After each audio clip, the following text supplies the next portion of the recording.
Assalomu alaykum hurmatli podpischilarimiz. Mana biz yana bitta mahluqimizni ishga tushirdik. Mahluqimizning nomi Zota Staxanov. Mana ko'rishlaringiz mumkin. Bu katta yo'limiz hokaga ishlaydi. Keling ko'rsating. Mana shunaqangi ko'mirga ishlaydi. Areshka ko'mirlar. Endi hali chang bo'lmasin, ko'mirni xohlamayman degan odamlar uchun pelletda ham ishlaydi. Xudo xolasa pellet ishlab chiqarishni ham o'zimiz yo'lga qo'yyapmiz. Xudo xolasa bu yil malinani shoxidan pellet ishlab chiqarishni yo'lga qo'yamiz. Xudo xolasa unga ham murojaat qilaverasizlar. Xudo xolasa mana katta yo'limiz yonishlari, katta yo'limiz yonishga tushdik. Zota Staxanov 45 kilovatli edi. Tepa qismlari. Katta yo'limiz yoqqanimizga bir yarim soat bo'ldi. 57 gradus, mana o'sha 60 gradusga yaqinlab qoldi. Katta yo'limizni mana dimoxod qismini ham bitta so'mga qo'ying. Operatorimizni iltimos qilamiz. Dimoxodlarimizga mana shunaqangi karkas yasab yechim qildik.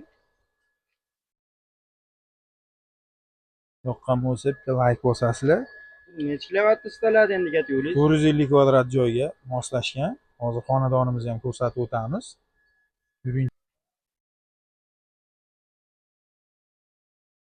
Xonadonimiz mana qozonxona qismi avvalda joylashgan. Mana gidrokollektorimiz, gidrostrelka terilgan waterpron gidrostrelkasidan foydalanganmiz.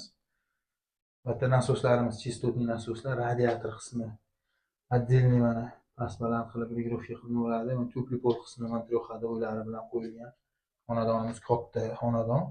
Bu ikkinchi tomoni xonadonimiz tupli pol qismi, yana radiator qismi.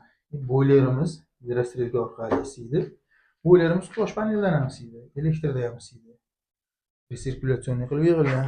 Endi bag'ini ko'rsating. Bu gazli kotelyolimiz 400 kvadratli. Bunga mana gaz nakopitellarigacha qo'yib, mana gaz barometrlarigacha qo'yib qilganmiz. Kotelyolimiz toza suvga zapravka qilingan. Mana sovuq suv kollektorimiz, sovuq suv liniyamiz kollektori hisoblanadi. Boyler uchun отдельный reduktorlar o'rnatganmiz. Sovuq suv gidroakkumulyatorlari, filtr qismi, nasoslari, doimgidek epan chistotli nasosdan foydalanganmiz. Sovuq suv zapas suvimiz.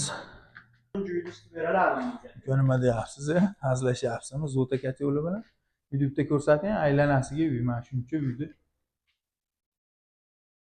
O'nli tubli pol radiator bilan. Bu yerda hamma xonada katta yo'l bormi hozir?